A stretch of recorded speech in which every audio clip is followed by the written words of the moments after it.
Hey guys, Greg with Planet Green Zen, and thank you for coming to my channel. Now, for the people of Zen out there, you know, as always, I have a couple of questions for you guys. You may have heard me say this before, but did you know that your mind is the most powerful tool that you have in the universe? Are you treating your mind like a delicate flower that needs TLC, which is tender loving care, nourishment, and development? Well, in today's video, what we're going to discuss is, are you using your mind effectively? So stay tuned. Planet Green Zen, inspiring the everyday person to break free from the mundane and take action. But as always, before we jump into that, if you guys have never been to this channel, what I really love to do here is just inspire the world mentally, physically, spiritually, financially, and socially, because I truly believe that if we all had a holistic balance of each one of these areas on earth, we would live in world peace and eliminate hunger, famine, slavery, war, disease, poverty, and have more health, wealth, and abundance together as one human unit on this entire planet. So if you guys believe in similar messages, do me a favor, subscribe to this channel, hit that bell notification so you are notified when new videos are released, comment below, let me know your thoughts on these different topics that we cover, and share these out with people in your community who needs to hear these messages, okay? So let's go ahead and dive into it. So again, guys, I want to ask you, are you using your mind effectively? So what you need to do is, if you want to use your mind effectively, you have to get comfortable with learning, unlearning, and relearning.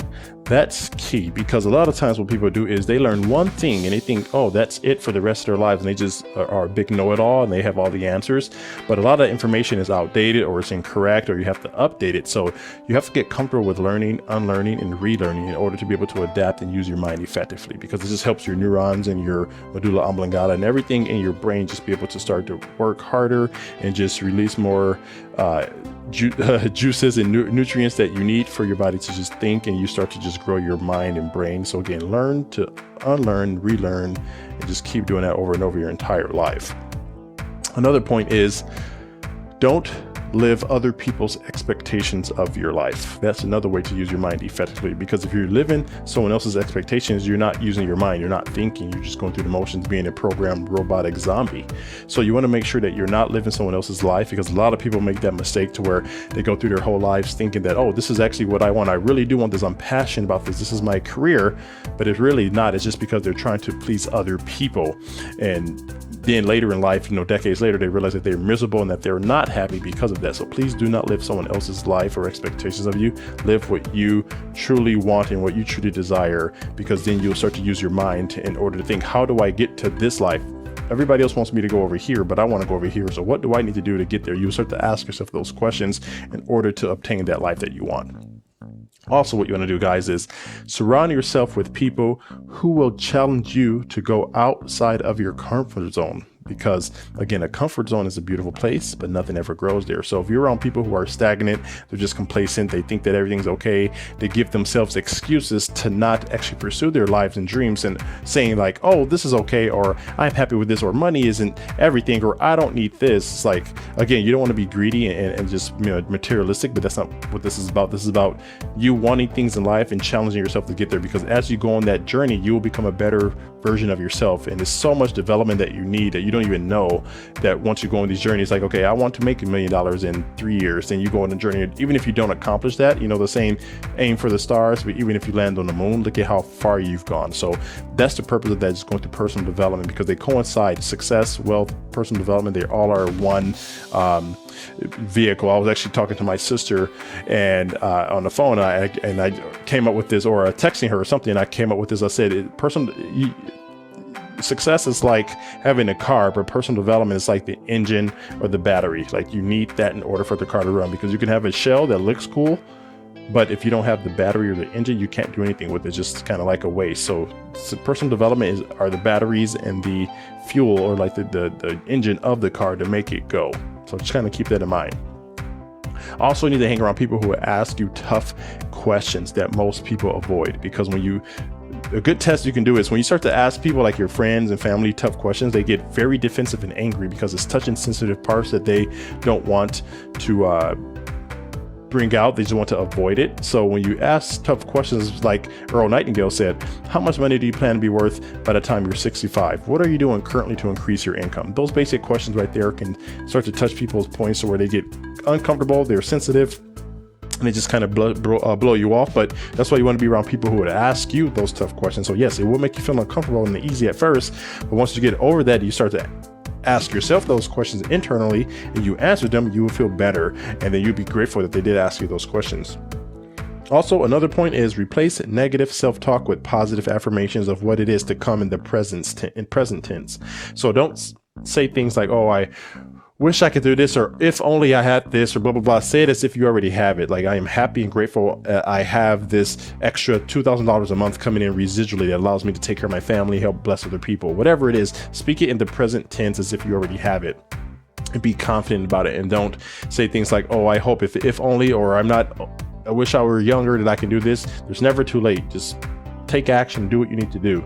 Something else to do is, again, read educational, inspirational books on successful people's journeys who've already been there, because you may get some inspiration and ideas of what they did to help you go to where you need to be. Because why reinvent the wheel when thousands, if not hundreds of thousands of people already been in your shoes? They've all went on their separate journeys, which again, you have to still go on your separate journey by reading these books, but at least it will give you confidence and maybe some structure in order to not make as many mistakes. You're still going to make mistakes, and everyone needs to make their own mistakes in order to grow, but it may save you some ones that you did not have to make. It would just delay you, I should say. So again, read those books, take notes, and help you grow yourself by doing so. Also, you want to ask yourself more questions, personal self-talk. Now, people will laugh at you when you say, oh, you're talking to yourself, you're weird, you're the crazy guy. But I guarantee you, when you start to do this, you start to realize things that you didn't know inside of you, and start to upgrade your software, and that may even lead to your external physique to where you actually are becoming more healthy. But you need to ask yourself personal questions. Take 15-20 minutes a day just to be silent without distractions, TVs, phones, tablets, computers, anything like that. Just silence, and just let your mind just be blank. I know that's going to be very hard because we're so distracted, so used to having things run in our mind 24/7. When you just let it silence and quiet, you will start to be able to realize things and actually get infinite intelligence is sown into you. Because if you're chattering and have all that noise, then you're blocking out source power from God in the universe to actually come into you, that you need to actually get you to where you want to be. Because again, in the Bible, it says, ask and you shall receive. If you ask, but you just are talking after you ask, you're not listening to the messages that are being presented to you. So you have to quiet your mind in order to let those messages come and speak to you. And the last thing I'll say for this audio blog is jot down ideas that seem to be the beam into your mind, even if they're unrealistic. So as you're having these quiet times and you're thinking, you'll have thoughts and images and ideas beam into your mind. Some of them may seem ridiculous or stupid or unrealistic, but jot those down anyway, because you never know how many of those actually turn into reality. So jot down those ideas that you have, and then you can make them become reality. Because again, look at this universe, how it was created by God. Look at all that power that put into the planets and the solar system and the way they mathematically rotate around each other. And we have our God particles in us too that God blessed us with. So again, if he can create a universe, even if we have a sand grain of our own God particle inside of us, we can tap into that and actually manifest what we want on this earth. So that's the present and the gift that God gave us to unleash our own internal manifestation vehicle. So that's all that I have for you guys. And I actually want to leave you with a quote of the day. And this quote is actually from myself, Greg McKinley. And this is something that I came up with. I said, your mind is the most powerful gift that you have in the universe. Don't waste it filling it with meaningless information. This is Greg with Planet Green Zen signing off. You guys have a great day. Talk to you soon.